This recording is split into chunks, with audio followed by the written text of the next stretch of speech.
Pernah nggak sih kalian tuh ngalamin toxic relationship dari awal-awal pacaran, tapi kalian nggak ngerti, nggak paham kalau itu sudah masuk dalam toxic relationship. Ketika kalian sudah menjalani hubungan itu bertahun-tahun, baru kalian bisa ngerti kalau hubungan kalian tuh sudah toxic dan sudah tidak sehat lagi. Hati-hati, hubungan toksik bukan hanya terjadi dalam dunia pertemanan atau hubungan pacaran, tetapi toxic relationship atau hubungan beracun ini terjadi juga dalam lingkungan keluarga, misalnya suami dan istri atau dari orang tua terhadap anak. Dalam lingkungan pekerjaan, dunia pekerjaan, misalnya terjadi antara atasan dan bawahan atau staf dengan staf.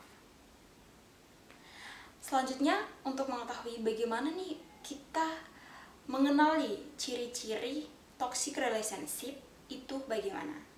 Sebelum lanjut ke videonya, jangan lupa like, comment, subscribe dulu channel saya ini supaya bisa berkembang dan bisa membawa manfaat-manfaat yang positif buat yang nonton. Oke, sebelum kita bahas satu-satu bagaimana cara mengenali hubungan toksik, buat yang belum tahu, toxic relationship atau biasa dikenal dengan hubungan beracun itu merupakan sebuah hubungan yang merusak mental atau fisik seseorang yang pada akhirnya membuat seseorang itu tidak bahagia dalam menjalin sebuah hubungan dengan siapapun. Misalnya dalam hubungan pertemanan, dalam pacaran, dalam lingkungan keluarga, misalnya suami istri, yang pada ujung-ujungnya mereka merasakan bahwa tidak ada kebahagiaan di dalam hubungan tersebut. Untuk mengenal hubungan yang toksik atau hubungan beracun ini, yang pertama adalah hati-hati dengan orang yang manipulatif. Ketika kalian sudah ngejalanin hubungan yang begitu lama, begitu panjang, udah memikirkan hal-hal apa yang mau kalian buat ke depan, namun dalam hubungan tersebut jika ada salah satu dari kalian yang sering manipulatif atau kebanyakan berbohong, banyak drama dalam hubungan itu, fix hubungan kalian sudah masuk dalam hubungan toksik. Kok bisa dikatakan hubungan toksik gimana sih kak? Gini, orang-orang manipulatif itu mereka cenderung berbohong dan membenarkan diri mereka sendiri. Misalnya dalam hubungan berpacaran atau dalam hubungan pasangan suami dan istri. Ketika suaminya ini sudah selingkuh dan sudah ketahuan oleh si istrinya, si suami ini selalu membenarkan dirinya dan menyudutkan si istrinya. Contohnya begini, ketika sudah ketahuan selingkuh, si istri marah, wajar kalau marah kan? Atau si istri curiga nih secara terus-menerusan ke sang suami. Di situ sang suami balik marah ke istrinya. Misalnya, kamu tuh selalu ya curigain saya hal-hal yang tidak terjadi, atau kamu tuh lebih dengerin orang lain, kita tuh sudah lama loh jalanin hubungan ini, masa kamu masih belum percaya sama saya? Masa kamu kenapa sih punya sifat yang dari dulu tidak pernah berubah, kamu tuh cemburu terus, kamu tuh selalu curiga terus gitu. Yang ujung-ujungnya membuat si istri merasa bahwa dia yang salah. Merasa bahwa, oh iya saya salah ya, saya selalu curiga sama suami saya, begini, misalnya. Nah, itu orang manipulatif. Mereka tuh cenderung membenarkan diri mereka sendiri dan menyalahkan orang lain. Ada juga orang-orang yang manipulatif adalah mereka tuh kebanyakan janji. Kebanyakan janji untuk hal-hal yang manis, jangan percaya. Banyak sekali laki-laki yang hanya dalam tanda kutipnya mulut manis ya, bicara banyak janji, padahal itu hanya menyenangkan si perempuannya, dan perempuan itu berharap sama si janji manis dari laki-laki ini, namun ujung-ujungnya bohong, manipulatif. Seperti itu. Jadi hubungan-hubungan seperti itu tuh sudah masuk dalam ranah hubungan toksik, di mana sudah ada orang yang dirugikan, yaitu dari contoh tadi, yaitu dari pihak si istrinya. Si istrinya ini dirugikan, si suaminya sudah selingkuh, sudah berbohong, dia malah menyalahkan dirinya sendiri kalau dia tuh sering curiga sama si suaminya, dan ujung-ujungnya si suaminya juga tidak pernah jujur tentang hal tersebut dan melakukannya secara berulang-ulang. Pokoknya manipulatifnya banyak 1000 macam cara lah. Kalau orang-orang manipulatif, orang-orang toksik itu mereka sering mempunyai banyak sekali hal-hal atau cara-cara untuk bisa membuat orang lain percaya terhadap mereka. Oke, selanjutnya adalah verbal abuse. Verbal abuse itu dimana korban sering mengalami atau mendapatkan kata-kata yang kurang enak dari pasangannya, dari lawan jenisnya, atau dari sesama jenis mungkin dalam pertemanan gitu, lingkungan persahabatan gitu. Verbal abuse ini contohnya gimana sih? Misalnya dalam hubungan pacaran. Hubungan pacaran kan kita belum ada ikatan apa-apa ya, kan cuman pacaran biasa saja.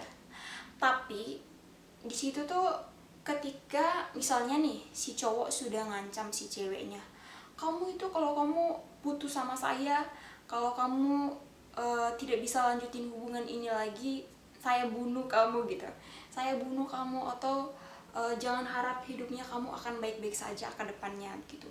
Ancaman-ancaman seperti itu tuh buat si ceweknya ini tuh tertekan gitu loh. Paham gak sih maksudnya saya? Misalnya sudah jalin hubungan nih sudah lama dan si cowok ini sudah ketahuan selingkuh, sudah ketahuan manipulatif, sudah berbohong sana sini. Terus itu si ceweknya ini berusaha untuk keluar dari hubungan yang sudah tidak sehat ini, tapi si cowoknya ini ngancam. Ngerti gak? Itu namanya verbal abuse. Jadi ngancamnya lewat kata-kata. Dia nggak mau si ceweknya keluar dari hubungan yang tidak sehat ini, tapi dia memberikan hal-hal yang buat si cewek ini trauma, kayak tekanan batin gitu. Contoh lain dari verbal abuse adalah penghinaan. Misalnya nih, si cowok nih selalu mau si cewek ini berpenampilan menarik dan penampilan seperti cewek-cewek lain gitu. Misalnya dia harus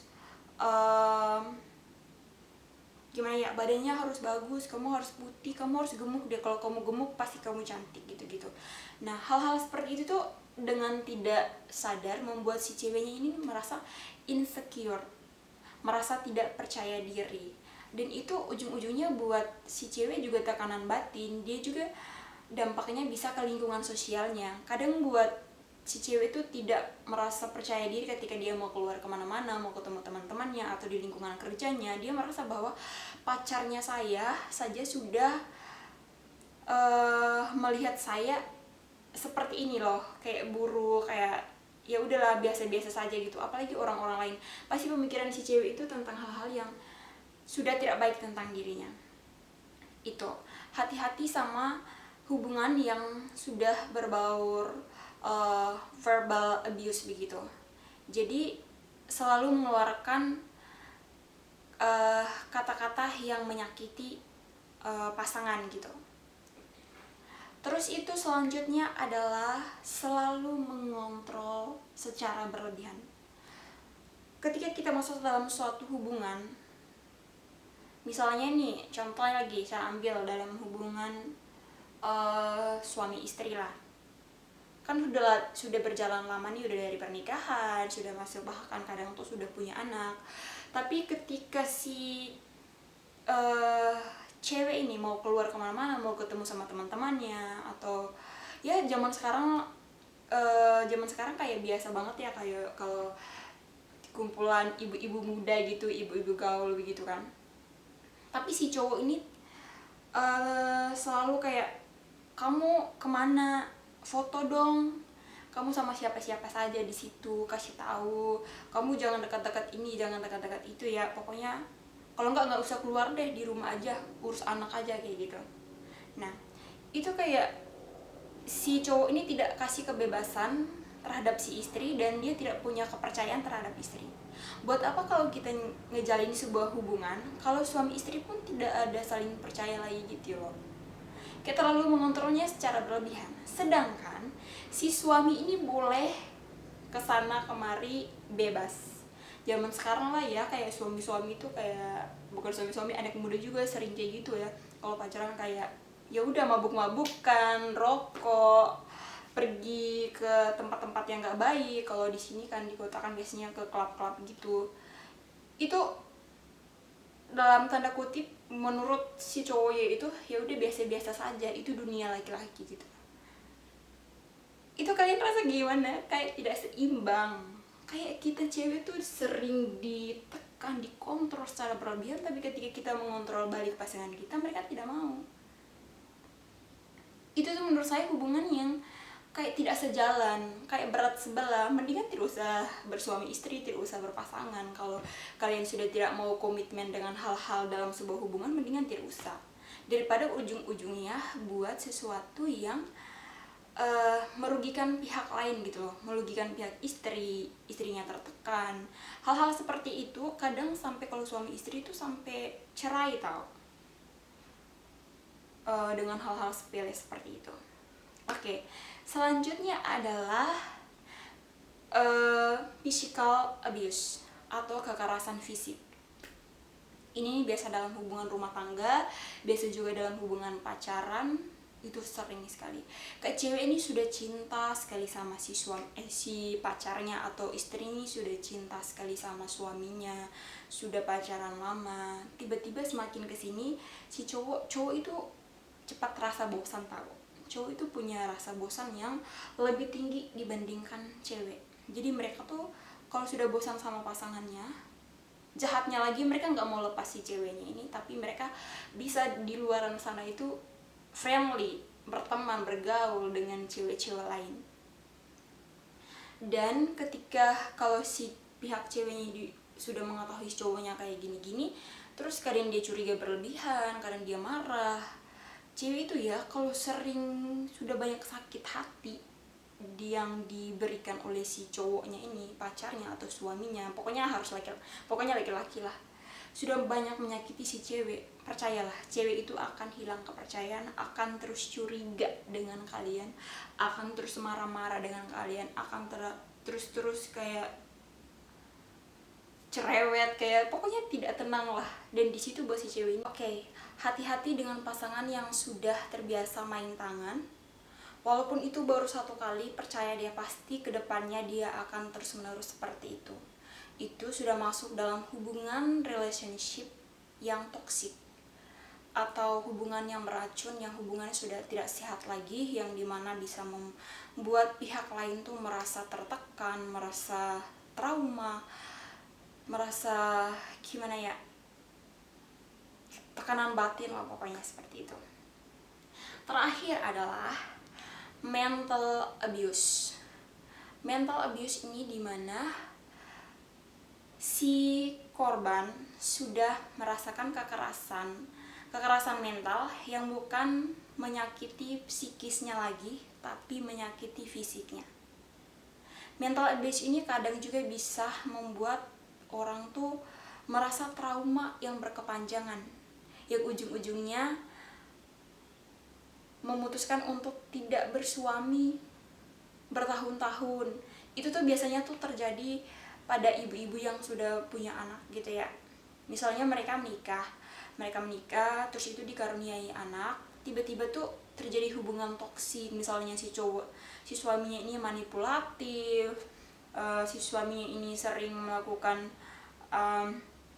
verbal abuse, physical abuse, terus itu ujung-ujungnya dia merasakan mental abuse, dimana sudah nggak psikisnya lagi yang sakit, tapi sudah fisiknya sakit, fisiknya juga merasa sakit. Jadi dia memutuskan untuk dia tidak mau mengenal lagi laki-laki, memutuskan untuk tidak mau menikah lagi, dan memfokuskan untuk diri dia sendiri, untuk nyembuhin lukanya sendiri.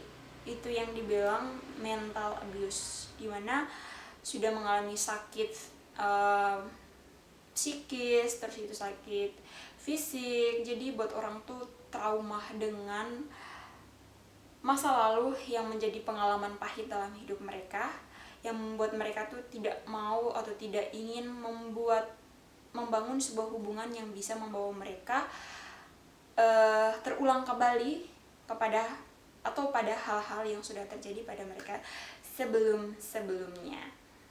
Seperti itu. Kesimpulannya di sini adalah buat teman-teman atau mungkin saudara-saudari di luar sana gitu yang ngalamin hal-hal yang sudah saya jelasin tadi, hati-hati, kalian juga harus bisa ngambil satu keputusan yang bisa membuat kalian tuh bisa keluar dari hubungan-hubungan seperti itu. Karena hubungan seperti itu kalau berjalan lama dan kita tidak bisa keluar dari hubungan toksik, ujung-ujungnya bisa buat kita depresi, dan kadang juga banyak juga berita karena udah ngejalin hubungan yang toksik, kadang juga bisa buat orang tuh depresi, tekanan mental, bahkan sampai meninggal dunia. Hati-hati kalau kalian bisa mau pelajari lebih dalam lagi tentang toxic relationship. Tadi yang saya jelasin itu sebagiannya saja. Kalau kalian mau lebih banyak lagi, kalian bisa cari di YouTube, banyak banget yang bicarain tentang toxic relationship, di Google juga banyak banget. Semoga apa yang saya beritahukan hari ini, informasikan hari ini bisa bermanfaat buat teman-teman di luar sana, dan bisa hati-hati lagi dalam menjalin sebuah hubungan, bisa mengenali pasangan satu sama lain.